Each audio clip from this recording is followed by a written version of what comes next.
Good morning, Year 1, and welcome to your English lesson for today. Today we're going to be thinking about getting some ideas to describe our lands that we created yesterday, and we're going to think about our senses. But before we do, I want us to think about those two joining words that we have been learning about. On Monday, we looked at using and to join our sentences. Do you remember it's a bit like a sandwich? You've got one bit of information here, then the and then the other bit of information. And those two things can be related to each other, or they can be something completely different, but you put them together with an and. So if we have a look at the picture in front of us, we could say something like, the river is flowing under the bridge and the trees are very tall. We could have two bits of information with the word and in the middle just to describe the picture. But there's another word you can use, and that's the word but. And it shows you that there are two bits of information, but they're joined together. And one of them might be a reason why the other one isn't working as well. So for example, let me give you an example of what I mean. It says on my example, the trees are made of sweet, sticky candy, but they are too tall to reach. So it's really good that the trees are made and they look delicious, but we can't reach the sticky candy because they're too tall. So, or you might say the river is made of steaming, tasty coffee or chocolate, but it's too hot to swim in. So even though it looks lovely, we can't do anything about it. I might say something like the mushrooms look delicious, but they actually don't taste very nice. To see if you can try and come up with a but sentence just by looking at this picture. Okay, maybe one or two, and you can see if you can put the word but in and have a practice. And tomorrow, hopefully, we'll be able to use an and sentence and a but sentence in our work that we are going to be writing our descriptions. Spend a few minutes, have a go at writing a but sentence. Maybe you want to ask Mum or Dad to tweet or to send us your best sentence using the word but in the middle. Okay. So yesterday you created a land. I wonder what your lands were like. I can't wait to see what they were like. You might even had a chance to make one or to make a model of one. Have you described it to somebody yet? Well, today we're going to gather some ideas to help us describe our land, and we're going to use our 5 senses. Remember we did this last term? Remember you've got your smell from your nose, your hearing from your ears, your seeing, sight from your eyes, taste from your tongue, your mouth, and touch or feel from your hands. So we're going to think about all the things that we can see and hear and touch and taste and smell in the lands that we've created. Okay, so let's have a little look at this picture that I have. Here's a picture of what my land of toys might look like. Some of the things that you can see in my picture. What things can we see? We've got a little girl. We can see some children running around.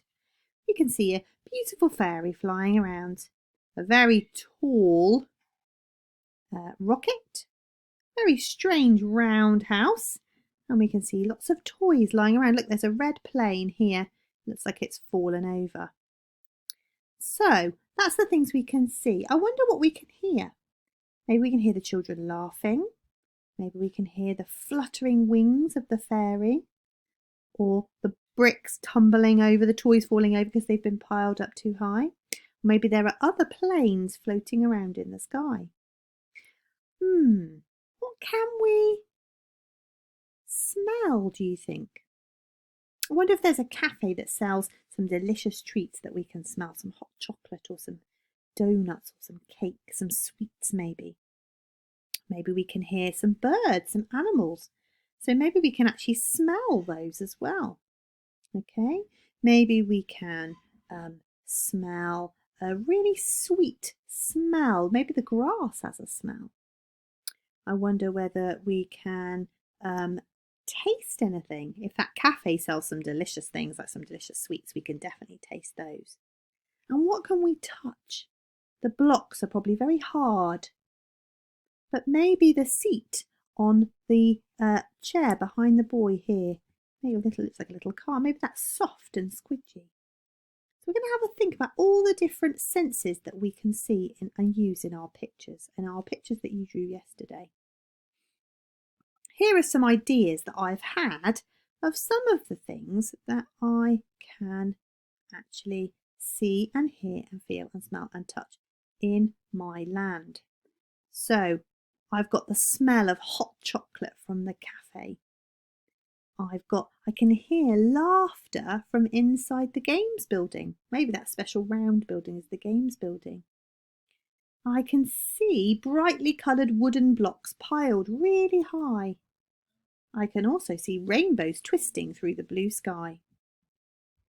I can taste some juicy and sour lemon drops. Lemon drops are my favourite. I love them. And I can touch the soft and cuddly giant teddy bears that I've seen in my land. I really want you to really think and imagine all the wonderful things that might be in your land.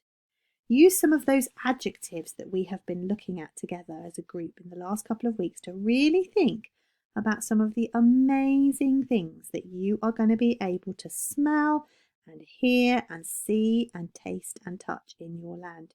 And you can borrow some of my ideas as well if you like them. You might want to change them, but you can definitely borrow some of my ideas because that's okay. And maybe you can share some of your ideas for other people to try as well. Now we're going to give you a little sheet just like I've got in front of me. Okay, you're going to have a go at planning your own description using the census sheet. And here is the census sheet for you to fill in. So we'll be giving your parents a copy of this so that you can fill it in. Okay, you can fill it in straight online or you can fill it in by printing it off. And I'm really looking forward to seeing what you've come up with. I want you to get as many ideas down as you can, use as many adjectives as you can, because tomorrow, the more you've got to help you, the easier it's going to be to do it. That's fantastic. I hope that you really, really enjoy our lesson today, and I cannot wait to see your work. And just so you know, Mrs. Garner and Miss Shafi and I are all really missing not seeing your smiling faces, but we are loving seeing your brilliant work. So keep it up.